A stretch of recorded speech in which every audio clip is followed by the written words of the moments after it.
Sage Wonder here, and welcome to Coffee Talk! So this is a really organic coffee talk. In fact, I should have had some organic coffee with my coffee talk, because this sprung up organically from another post I made, another video I made yesterday about Kurt Cobain.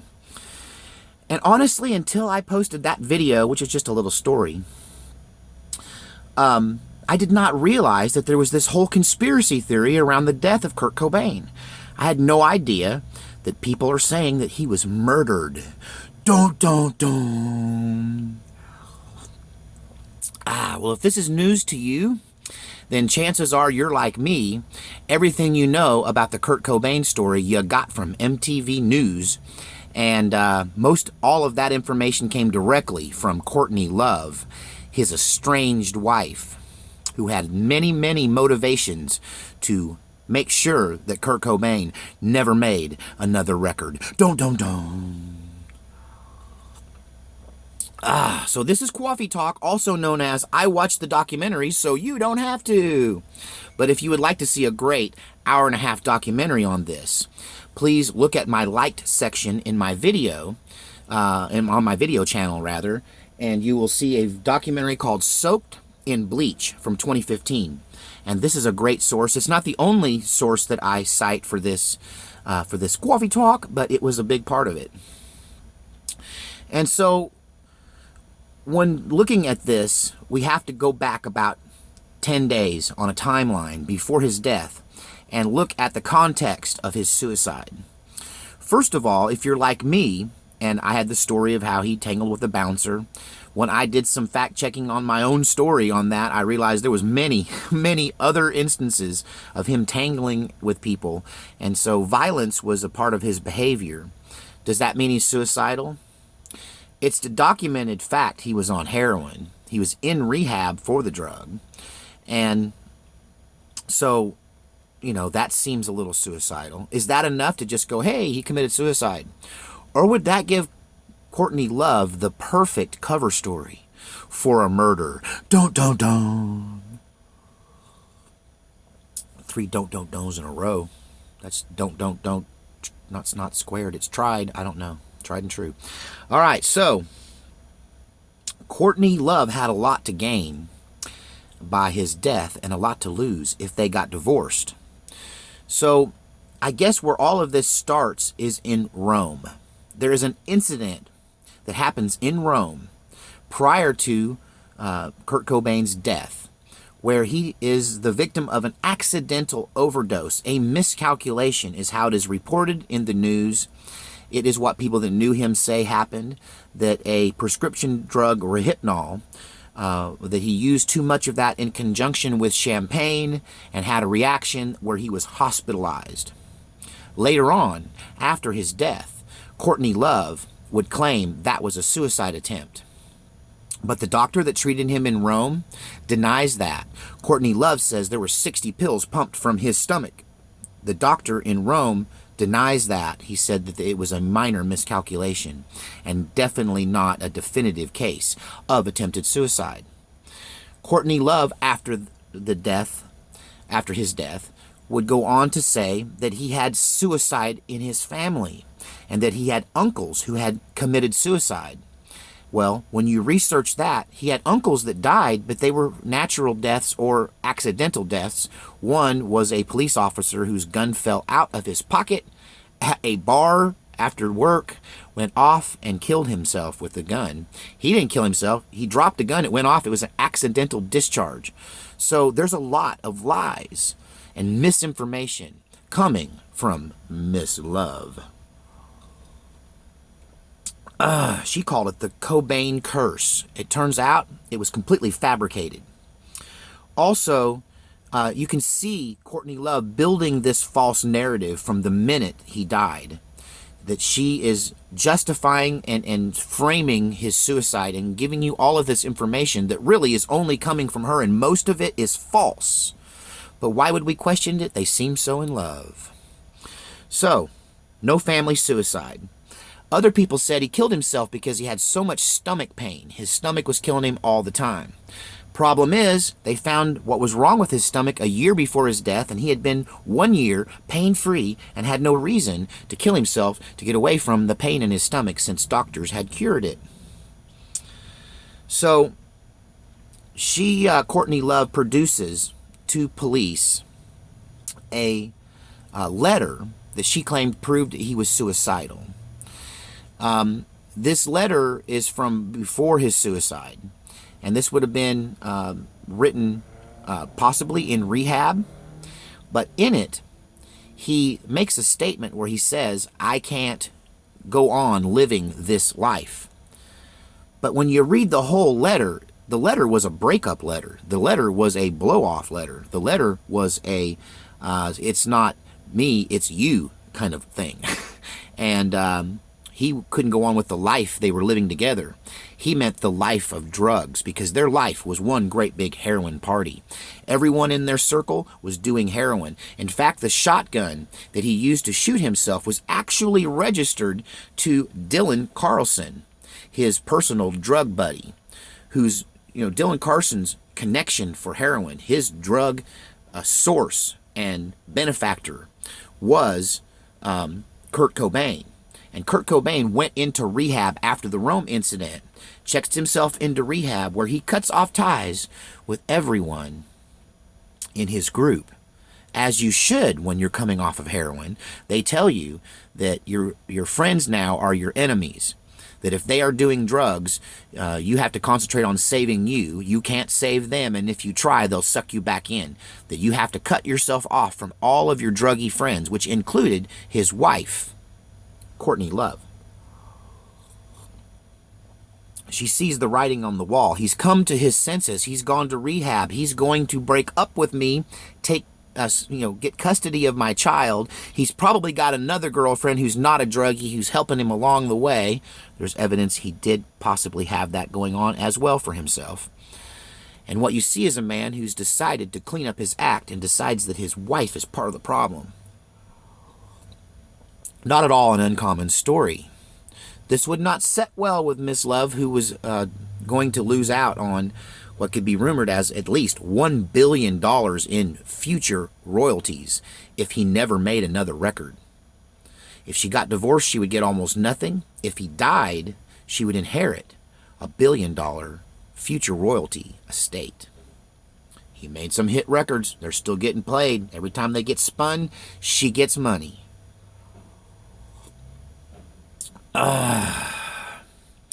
So, the divorce was about to happen. It was underway. The entertainment lawyer for Cobain, for the family, Rosemary Carroll, confirms this in a recorded conversation she had with a key character in this, a former Southern California lawman turned private investigator, Mr. Tom Grant. So the timeline kind of goes like this.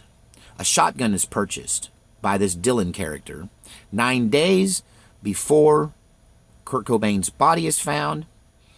He checks himself shortly after that into rehab, where he cuts off contact with all of his now very paranoid druggy friends, including his own wife. She is obsessed that he will not take her phone calls in rehab. She calls 13 times in 1 day, according to phone records. Then he checks himself out of rehab, gets on a Delta flight, and flies back to Seattle. No one sees him until his body is found, or that is the story. Let me tell you, when someone checks themselves out of rehab, they're typically not suicidal. That's the one time when they come out of rehab, they want to live.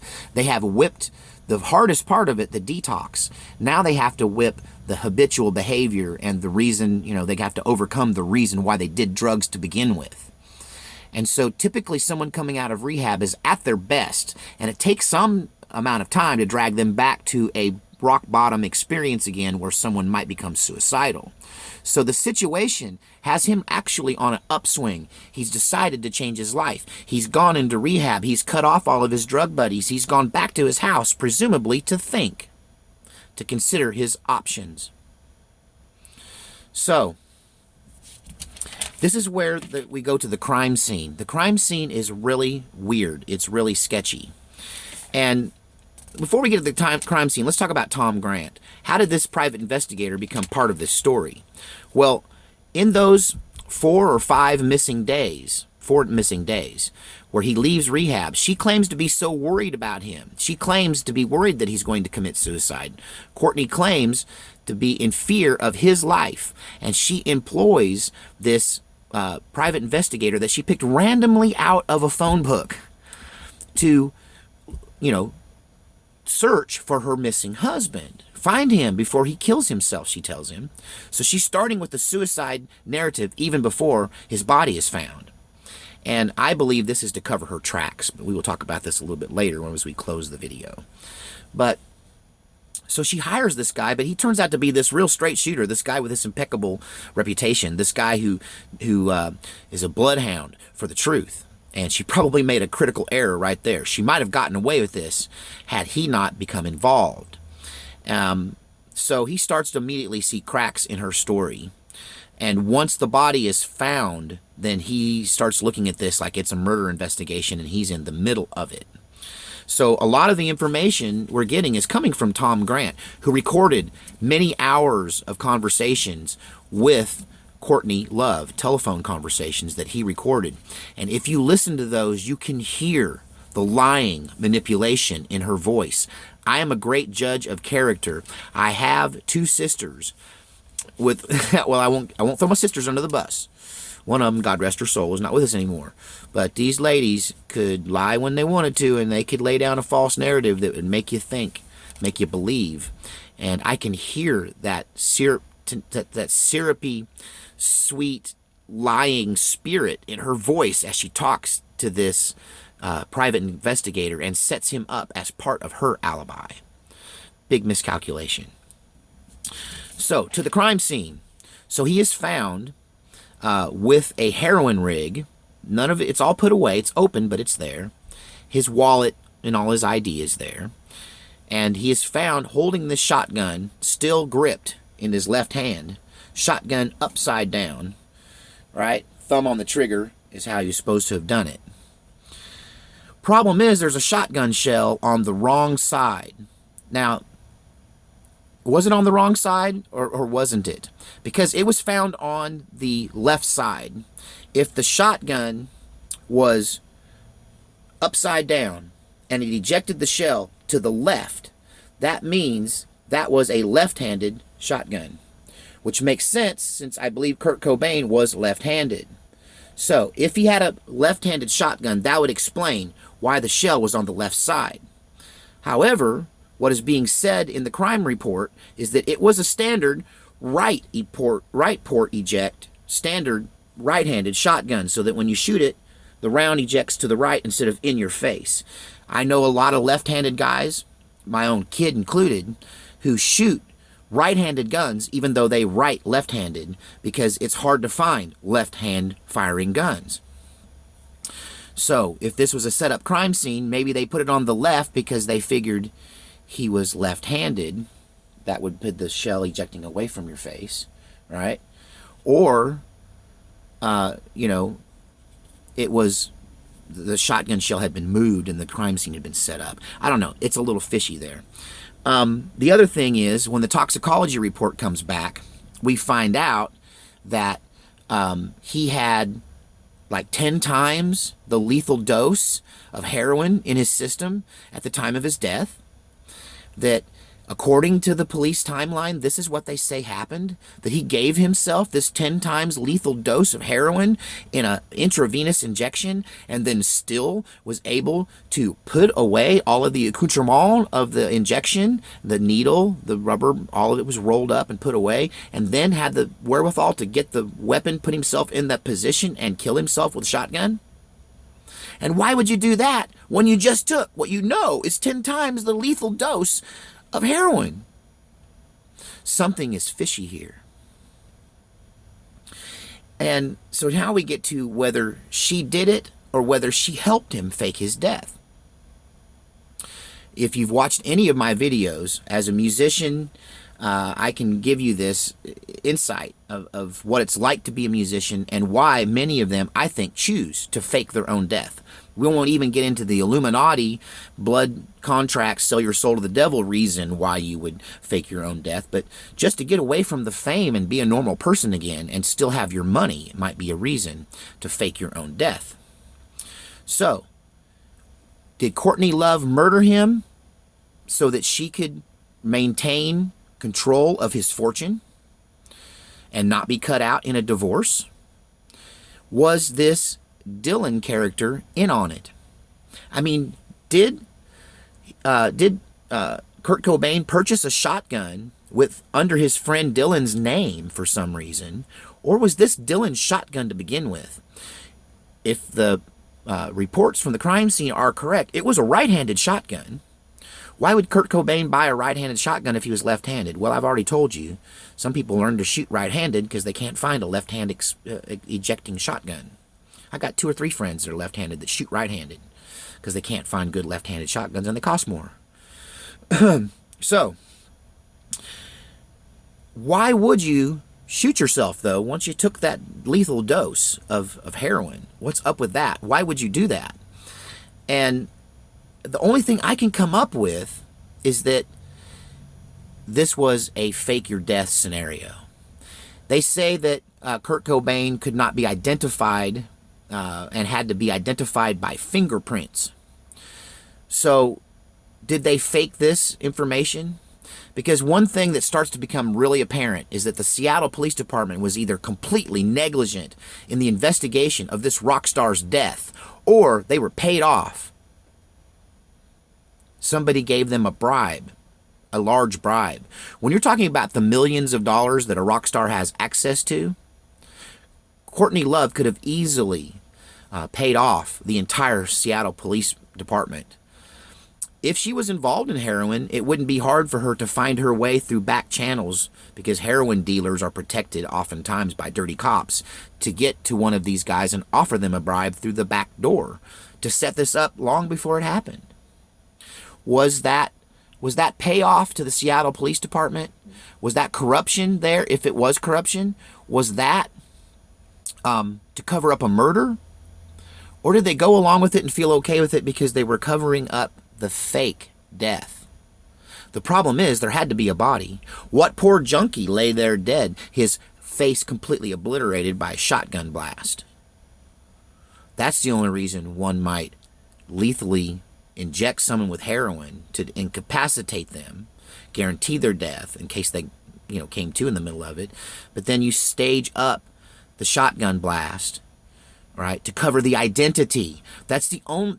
There might be one other reason why Courtney Love, if she murdered him, would have this Dylan character, who I think is the one who actually pulled the trigger on him.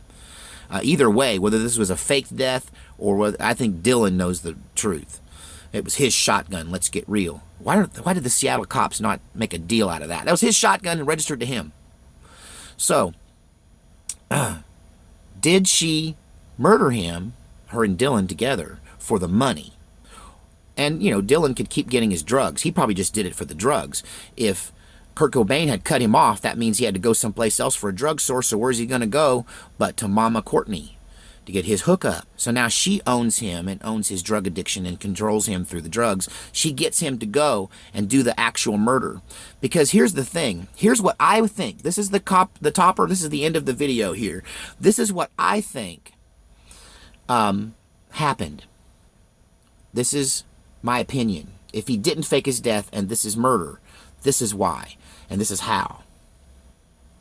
So she gets him to do it. She gets Dylan to do it because he's trusted. Because what happened is, I think Kurt Cobain was afraid for his life. I think Courtney Love was a raging crazy woman and that she threatened to kill him. And he left rehab to get his life straight, to get her crazy butt out of his life and to get straightened out and off of these drugs. And that if the shotgun was his shotgun, he retrieved this shotgun and went up to that upstairs green room over the garage where they found his body.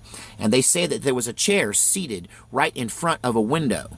This window would have been his lookout. If I was afraid for my life, I'm going to a high point with a weapon where I have a view of you trying to approach me so I can shoot you before you shoot me.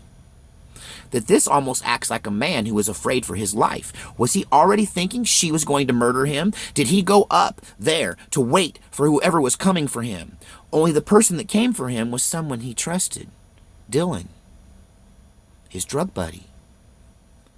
Did Dylan approach him, talk him into doing the drugs with him? Did he bring the drugs? Did he bring his kit? Hey, you've been in rehab, buddy. You know you want your sugar. You know you got to have it. Don't you want that? And with everything crumbling around him, with him literally afraid for his life, he took a little break from reality to take this heroin. The thing is, Dylan gave him a hot shot.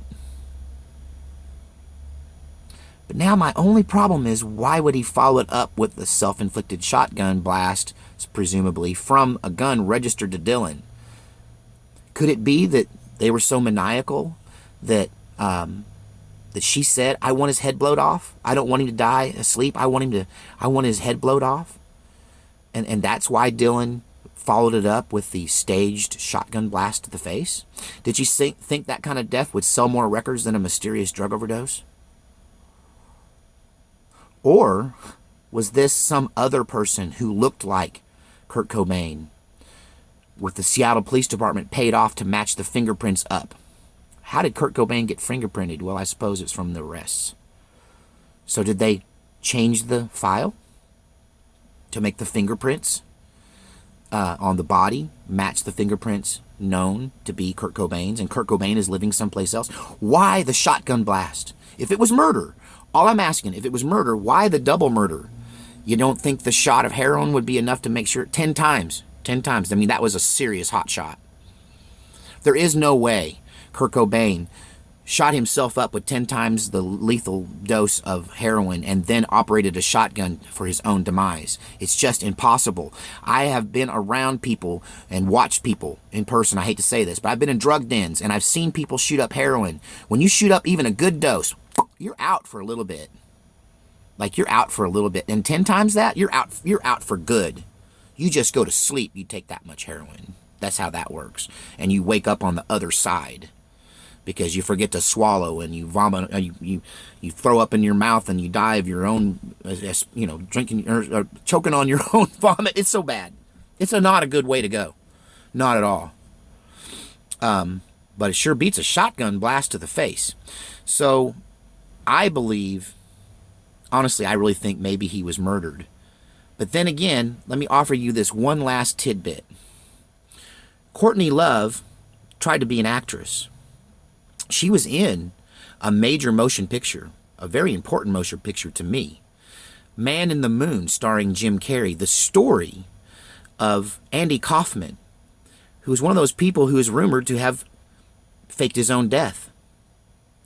Was she intricately involved with Kurt Cobain's faking of his own death and her making this movie with Jim Carrey about someone else who might or might not have faked their own death been a tip of the hat to what really happened with Kurt Cobain? Is this just another rock star that faked his own death?